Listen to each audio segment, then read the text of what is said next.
안녕하세요. 오늘도 사연 살롱을 찾아와 주셔서 감사합니다. 저는 은평구에 거주하는 40대 여성입니다.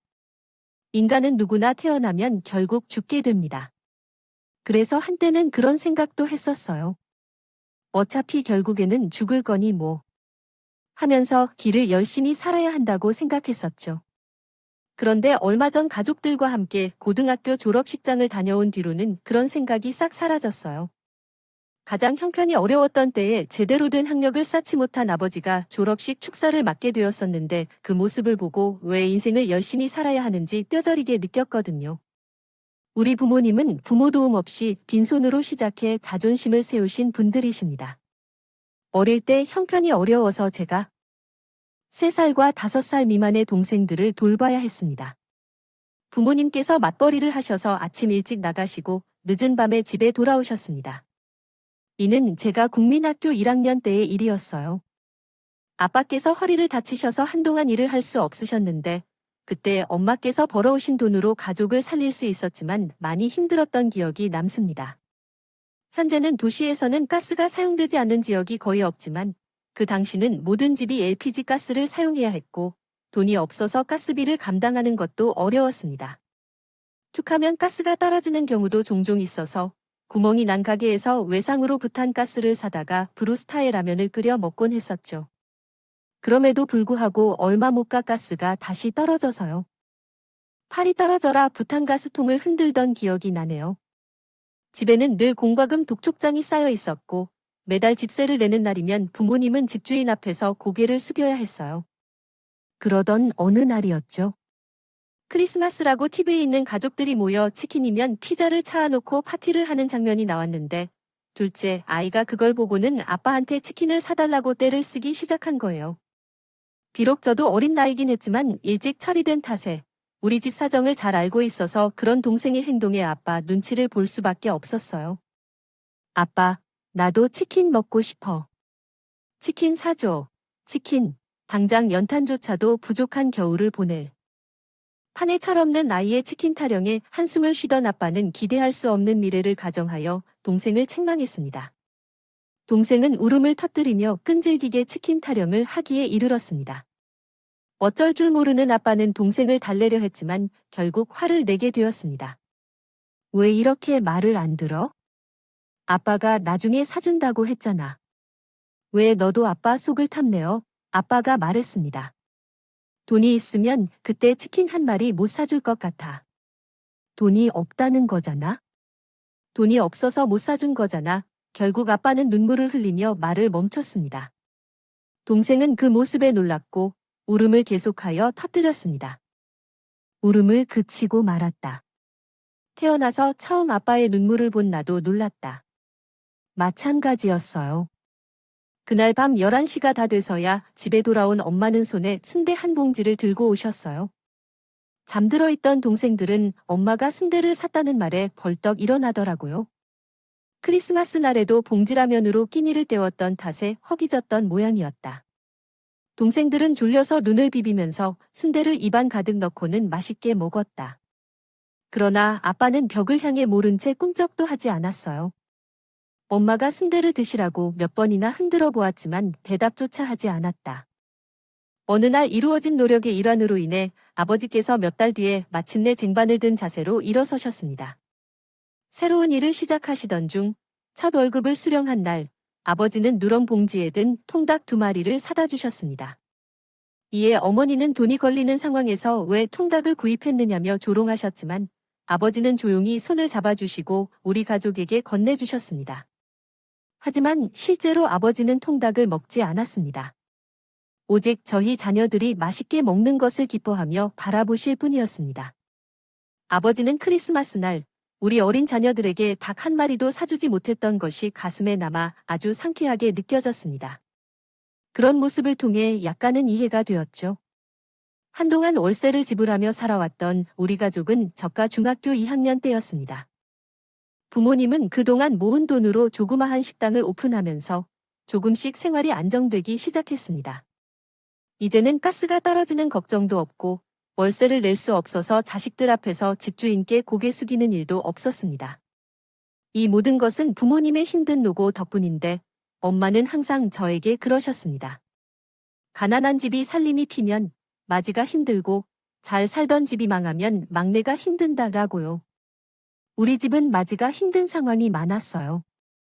그래서 엄마는 항상 우리 성경이 미안하고 고맙다고 말씀하셨어요. 어릴 적에는 동생들을 돌봐야 해서 얼마나 힘들었을지 생각해도 너무 어려웠겠죠. 저는 엄마를 정말로 기특하게 느끼고 솔직히 말해서 아직도 어렸던 시절을 돌아보고 싶지 않을 정도입니다. 가슴이 먹먹했던 순간들이 많았습니다. 하지만 다행히도 제 막내 동생은 그 힘든 시절을 거의 기억하지 못하더군요. 그래서 다행이라 생각해요. 동생에게는 가슴 아픈 기억을 남기고 싶지 않거든요. 생활은 많이 나아졌다고는 하지만 제가 고등학교를 졸업할 때까지 우리 집은 그리 넉넉한 살림이 아니었기 때문에 일찌감치 실업계 고등학교에 진학해 고등학교 졸업과 동시에 취직했습니다. 제 학창 시절 자격증도 열심히 취득하고 성적도 전교 5등 안에 들어서 중소기업이지만 꽤 건실한 회사에 취직할 수 있었어요. 남편도 그 회사에서 만났고요. 남편과 처음 만난 건 제가 입사하고 3년이 넘은 뒤였습니다. 우리는 서로 부서가 달라서 마주칠 일이 없었지만 남편의 부서에 결혼이 생기면서 제가 업무 지원을 하러 남편의 부서로 몇 번 나가보았고 그러다 보니 서로 가까워졌어요. 한 번은 큰 프로젝트를 마치고 제가 남편의 부서 회식 자리에 함께 가보게 되었는데 얘기를 나누다 보니 저와 같은 동네에서 태어나고 자랐다고 해요. 뭐야, 이성경 씨도 땡땡 국민학교에서 나왔어. 혹시 중학교도 땡땡 중학교였어? 고등학교는 실업계여서 집에서 좀 멀었지만 나머지는 모두 동네에 있는 학교를 나왔어요.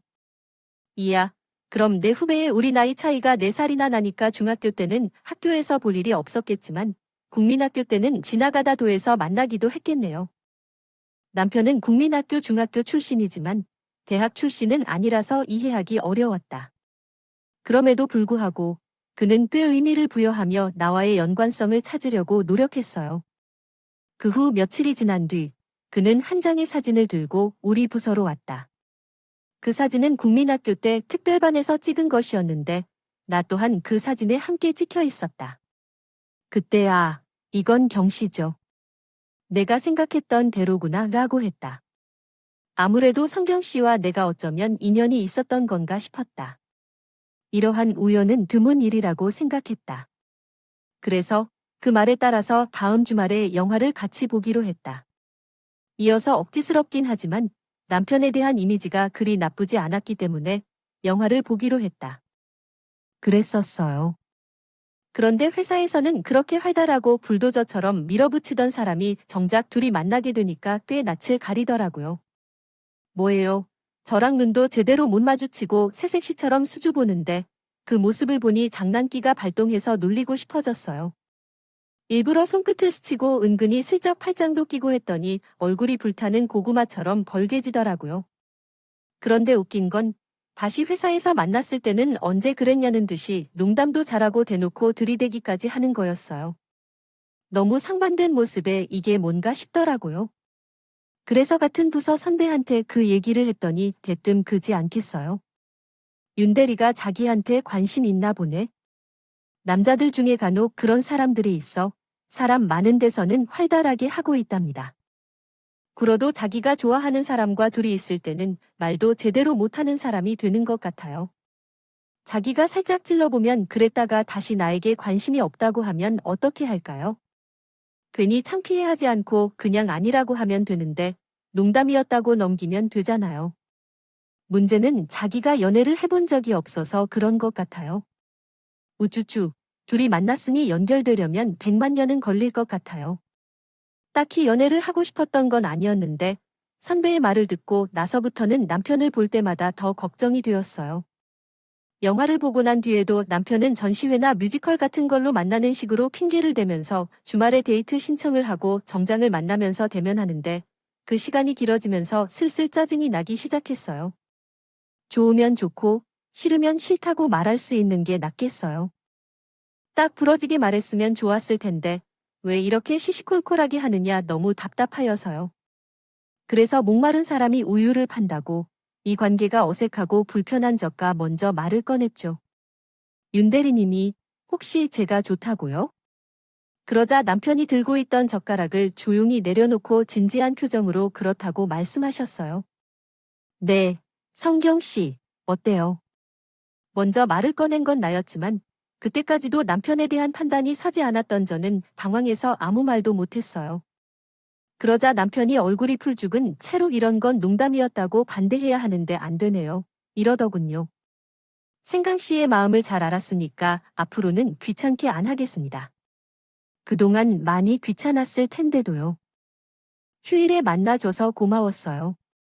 딱히 좋아하는 감정이 있었던 건 아니었는데 남편이 상심한 모습을 보니 기분이 이상하더라고요. 이렇게 만남을 끝내는 것도 왠지 아쉽기도 했고요. 귀찮지 않았어요. 오히려 좋았어요. 윤대리 님이 회사에서랑은 다른 모습이어서 조금 놀라긴 했지만 싫지 않았어요. 그렇다고 가슴 떨릴 정도로 윤대리 님을 좋아하는 건 아니지만 더 만나보고 싶어요. 그러면 안 될까요? 남편은 커다란 눈을 껌뻑이며 저를 뚫어져라 보더니 씩 웃으면서 그러자고 하더라고요. 앞으로는 자기도 피하지 않고 저를 열심히 꼬셔보겠다고 했어요. 말은 그렇게 했지만 이후로도 남편은 저와 만날 때마다 많이 긴장하는 것 같았어요. 일부러 티를 안 내려고 노력은 했지만 완벽하게 저를 속이지는 못했죠.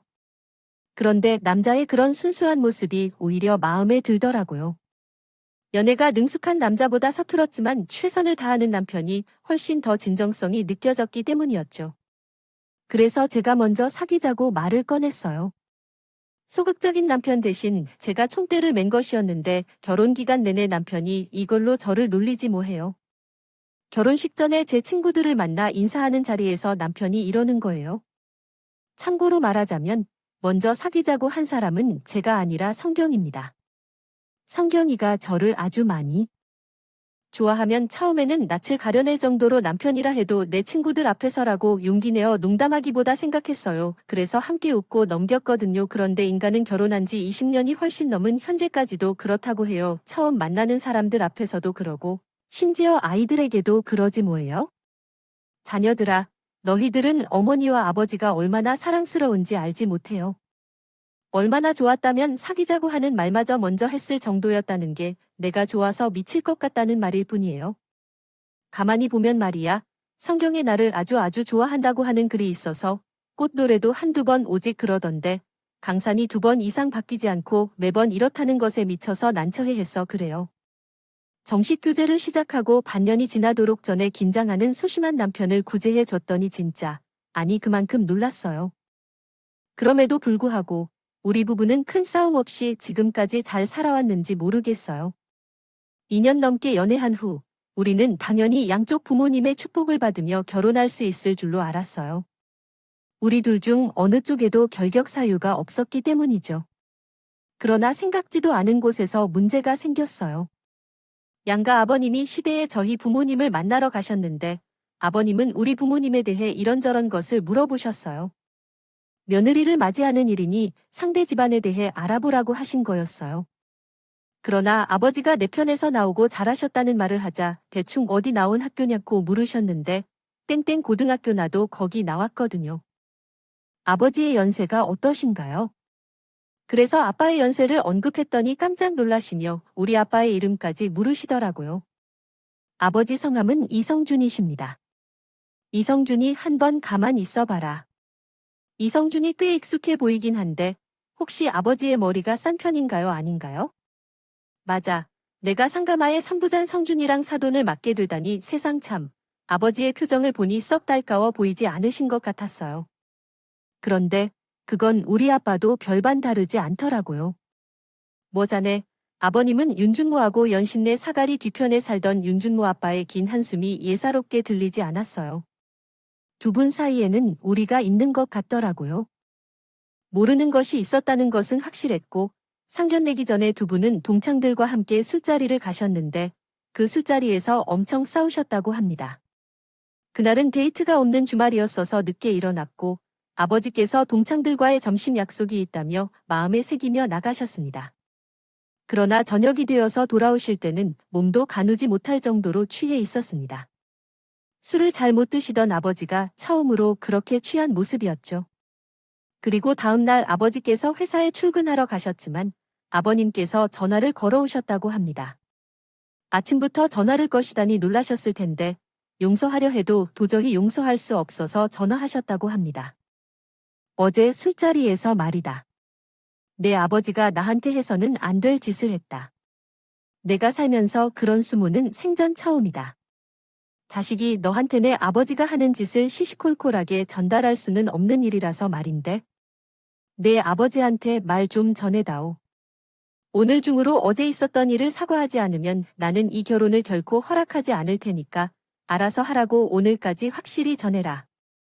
아버님은 당신이 할 말만 전하시곤 바로 전화를 끊으셨어요. 도대체 무슨 일이 있었길래 이러나 걱정이 돼서 바로 아빠한테 전화를 했어요.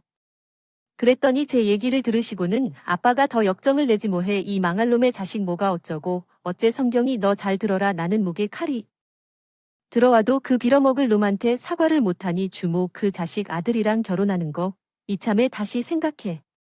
애비를 보면 그 자식 놈을 하는데 지금이야 너한테 잘할지 모르겠지만 난 그 놈도 믿을 수가 없어. 이 아빠의 말을 잘 알아들었지? 아빠까지 왜 이래? 도대체 어제 무슨 일이 있었길래 이러냐고. 나 그 사람 아니면 안 된다는 말이야? 암튼 딸내미를 처녀 귀신으로 만들고 싶지 않으면 아빠도 알아서 해. 전화를 끊고 나서도 마음이 진정이 안 돼서 한참을 씩씩거렸어요. 결국 옥상으로 남편을 불러내서 아침부터 있었던 일을 털더니 남편이 그러는데 무슨 일인지는 정확히 모르겠지만 우리 아버지가 잘못했을 확률이 높아. 자기도 봐서 알 거야. 아버지가 이기적이고 사람을 무시하는 경향이 있다. 우리 외삼촌도 우리 아버지와 상종하지 않습니다. 어쨌든 집에 돌아가서 알아보고 전화할 테니까 장인어른에게 그렇게 말하지 마십시오. 남편은 마치 늘 그런 일이 있는 것처럼 놀라지 않았습니다. 그리고 그날 밤 저는 아버님들 사이에 무슨 일이 있었는지 아버지와 남편을 통해 알게 되었어요. 우리 아빠가 집안 사정 때문에 3학년 때 학교를 그만두셨어요. 그래서 동창회에 한 번도 나가신 적이 없었어요. 그러나 약 8년 전인가 아빠의 몇몇 친구들이 아빠를 데리고 동창회에 갔던 일이 있었죠. 비록 졸업은 못했지만 2년 넘게 같은 학교를 다녔고 어릴 때부터 다 같은 동네에서 태어나 자랐습니다. 다들 아는 얼굴들이라 이해해 줄 거라고 했는데 그런데 우리 아버지는 그것이 마음에 들지 않으셨던 모양이에요. 그래서 매번 동창 모임에서 우리 아빠를 보실 때마다 자격 미달이라 그나 쥐새끼라는 표현을 써가며 표정을 주셨나 보더라고요. 그런데 지난밤에는 자식들까지 들먹이며 심하게 말을 하니까 그것을 들은 아버님이 아빠 멱살을 쥐었던 거예요. 그 때문에 아버님은 우리 아빠를 고소하겠다고 난리를 치시는 거고요. 담담히 제게 지난밤에 있었던 일을 털어놓던 아빠는 한숨을 푹 쉬고는 고개를 숙이고 있어요. 성경아 미안하다.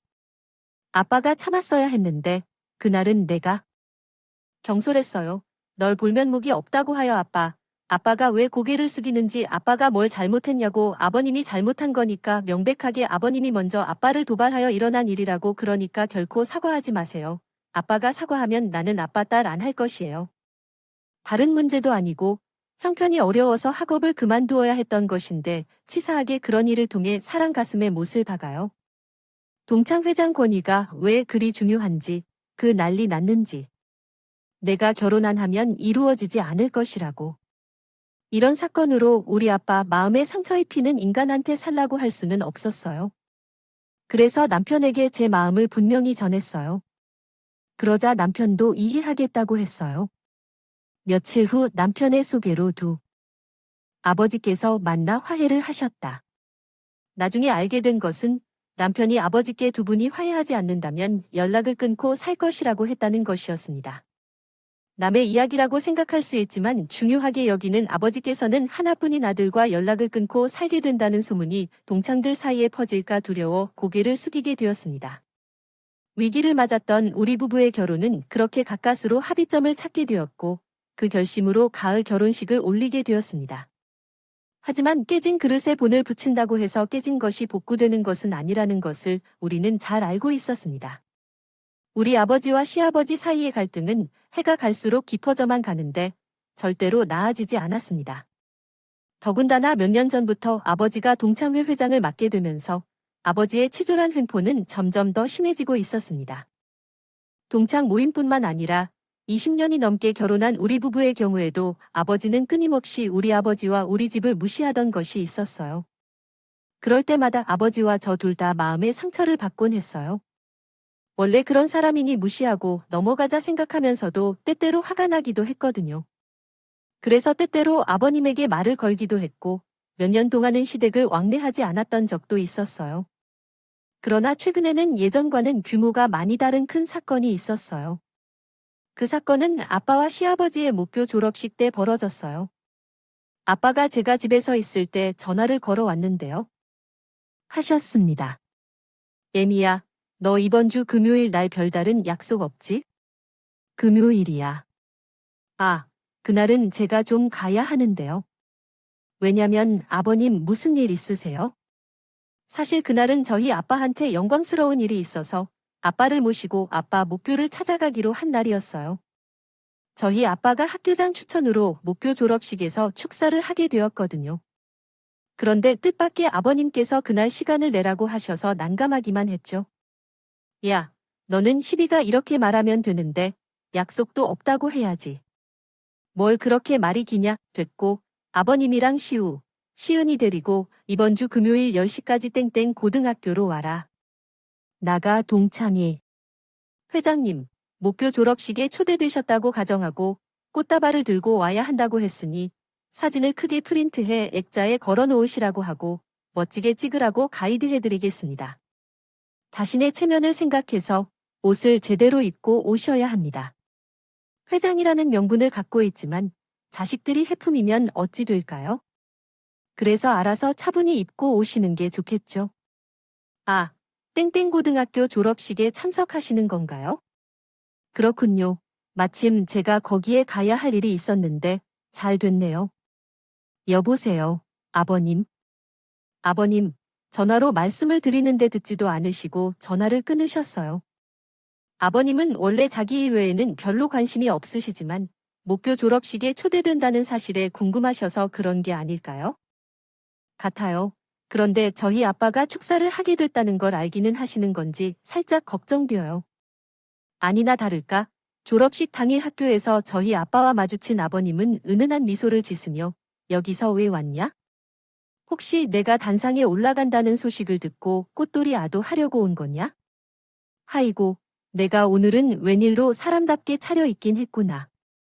여기까지 와줘서 고맙긴 한데 솔직히 넌 여기 올 자격이 안 되지 않니? 졸업도 못하고 중퇴한 놈이 남의 졸업식에 오는 건 뭐냐고. 그래, 내가 동창회 회장이니 오늘만큼은 너도 내 백 믿고 학교 구경이나 해라. 이런 날이 아니면 내가 언제 우리 학교에 와서 보겠니? 그 말을 듣는데 진짜 속에서 천불이 올라오는 것 같았어요. 평소에도 저희 아빠한테 저런 식으로 함부로 돼 있을 걸 생각하니 피가 끓는 것 같더라고요. 그런데 그때 젊은 남자 하나가 저희 쪽으로 걸어와 저희 아빠를 불렀어요. 오늘 축사를 맡으신 이성준 선배님이시고 안녕하세요. 전화드렸던 수학교사 김도환입니다. 축사하는 말에 아버님은 두 눈이 휘둥그레졌다 해 동창회 회장이 나도 아직 못 해본 걸야. 이성준의 입으로 똑똑 이렇게 말해봐. 이 사람이 뭔가 착각을 한 거지? 그런 거지? 내 놈이 무슨 자격으로 축사를 해? 졸업도 못한 놈이. 그러자 아빠는 멋쩍게 웃으시고 말씀하셨어요. 그게 말이다. 오늘 내가 여기 온 이유가 졸업식 축사 때문이야. 지난주에 교장 선생님이 전화로 연락하셨다고 하더라고요. 10시에 와서 축사를 좀 해달라고 하셨는데 나야 내 말대로 졸업도 못한 처지인데 무슨 축사하고 거절을 했는데 여기 선생님이 몇 번이나 전화해와서 꼭 좀 해달라고 하시는지 뭐야? 그래서 염치를 불구하고 이렇게 왔다 아니면 이런 일이 다 있어? 동창회 회비를 내도 나는 이놈보다 훨씬 더 냈는데 졸업도 못한 놈한테는 교장까지 나서서 축사해주신 나한테는 그런 말은 이런 방구도 없었으면서 도대체 학교 꼬라지가 어떻게 돌아가길래? 이 모양이 꼴이야. 이놈 말이요. 돈이 없어서 월사금을 제대로 못 내다가 결국 학교에서 잘린 놈이란 말이요. 학교 측에서 보면 돈. 안녕하십니까? 수학 선생님. 저는 방금 믿을 수 없는 일이 일어나서 매우 당황스러운 상황입니다. 아마도 위급한 일이라 그렇게 행동을 취한 것 같습니다. 하지만 귀하가 추구하는 바가 무엇인지 몰라서 이런 일이 벌어진 것이겠죠. 당신의 태도가 돌아가셔야 할 필요가 있습니다. 저는 지금 단상에 오르기 힘들 정도로 충격을 받았기에 당신이 직접 상황을 해명해 주시기를 요청합니다. 아버님은 교정이 이어가십시오. 무리하게 떠나가라고 고래 소리를 지르며 난동을 부르셨다면 수학 선생님과 함께 교정이 이어가실 필요가 있습니다. 그때 수학 선생님께서는 아버님에게 점잖은 말씀을 하셨습니다. 어르신, 그만하세요. 오늘은 이 교에서 3년 동안 열심히 공부해온 학생들의 졸업식입니다. 동창회 회장으로 계실 분이 이런 행동을 하신다면 후배들은 무슨 생각을 하고 배우게 될까요? 수학 선생님은 그러한 상황에서도 동창회 회장으로서 책임감을 예로하면서 상황을 분석하셨고 이성준 선배님과 함께 현장에서의 조치를 취하는 것이 옳다고 하셨습니다. 함부로 말하지 않아 주세요. 이분은 저 같은 사람에게 모욕을 입어도 되는 분이 아니니까요. 왜냐하면 동창회 회장도 아니고 모교 중퇴자인 이성준 선배님께 축사를 맡겼고 물었기 때문입니다. 오랜 기간 동안 선배님께서 후배들을 위해 기부금을 내주셨기 때문입니다. 가장 어려운 형편의 후배들이 선배님 덕분에 학업을 무사히 마칠 수 있었기 때문입니다. 수학 선생님은 촉촉한 눈으로 우리 아버지를 보면서 말씀을 이어갔습니다. 선배님, 저도 그 중 한 사람입니다. 선배님의 도움을 받아 무사히 고등학교를 졸업했고 지금은 이곳에서 후배이자 제자들을 가르치고 있습니다. 그때 선배님의 도움이 없었다면요. 이 자리에 있을 수 없었을 겁니다. 감사합니다. 선배님의 눈물이 맺힌 수학 선생님은 우리 아버지 손을 감싸주셨어요. 저희와 남편은 아버지가 목에 기부금을 왔다는 것을 몰랐기에 입이 떡 벌어지며 아버지를 바라봤습니다. 그리고 가장 놀란 사람은 단연 시아버지였어요. 방금 전까지 쩌렁쩌렁하게 소리를 쳐 난동을 부리던 아버지는 꼬랑지를 팍 내리며 아무 말 없이 고개를 돌렸어요. 그날 우리 아버지는 교단에 올라 멋진 축사를 하셨어요. 하지만 그는 돈이 없어서 졸업하지 못했던 학교에서 그런 말을 하셨죠. 식순에 따라 교장 선생님이 학생 대표한테 졸업 증서를 수여하는 시간이 되었는데 놀라운 일이 벌어졌어요. 거예요. 마이크 앞에서는 교장 선생님께서 우리 아버지의 이름을 불러주시지 않으셨어요. 백발이 성하신 아버지는 믿을 수 없다는 표정으로 교단 앞으로 나가셨고 떨리는 손으로 명예 졸업 증서를 받으셨어요. 그 모습을 본 엄마와 저는 물론 우리 아이들까지도 뜨거운 눈물을 흘렸어요.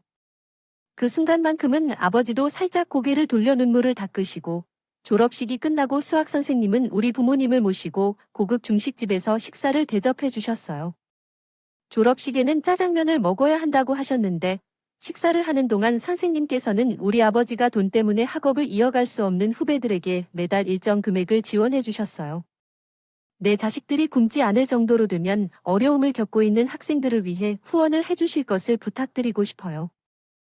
하고 싶다고 그래서 그러라고 했다. 못 배운 적이 있으나 그렇게라도 푸고 싶다는데 그것을 못하겠나? 남들한테는 큰 결과 아닌 고등학교 졸업장 하나 몰라도 아버지한테는 한평생을 두고 한 해 증서가 된다. 혹시 가능할 것 같지 않습니까? 그런데 오늘 명예 졸업장을 받았으니 한두 번 풀 수 있게 된 것이지요. 그렇죠, 여보. 졸업을 축하해요. 아버지는 말없이 미소 짓으시면서 손에 있는 명예 졸업장을 잡았어요. 그러니까 말이죠. 그날 그동안 몰랐던 아버지의 선행을 보면서 문득 그런 생각이 들었어요. 인간은 태어나면 죽는 것이리지만 죽는 순간까지 어떻게 인생을 살아가느냐가 세상에 태어난 이유이자 목적이 아닐까요? 아버지에 대해 그런 의미로 그분이 인생의 목적을 이루신 것이 아닐까 하는 생각을 했습니다. 그래서 저도 시간을 낭비하기 전에 제 인생의 목적을 찾아보는 것이 좋겠다고 생각하고 있습니다. 또한 우리 아버님도 조금씩 더 나아지기를 바라며 제 자식들도 인생의 목적을 찾는 여정을 겪기를 바랍니다. 여러분들도 현명하게 인생의 목적을 찾아가고 있을 것으로 생각됩니다. 어른들에게 항상 배울 점이 많고 살아가는데도 항상 노력해야겠습니다. 그동안 이야기를 들어주셔서 감사합니다. 여러분도 건강하세요. 사연의 응원과 현명한 조언을 부탁드립니다. 좋아요와 구독은 저에게 큰 힘이 됩니다. 오늘도 좋은 일 가득하길 바랍니다.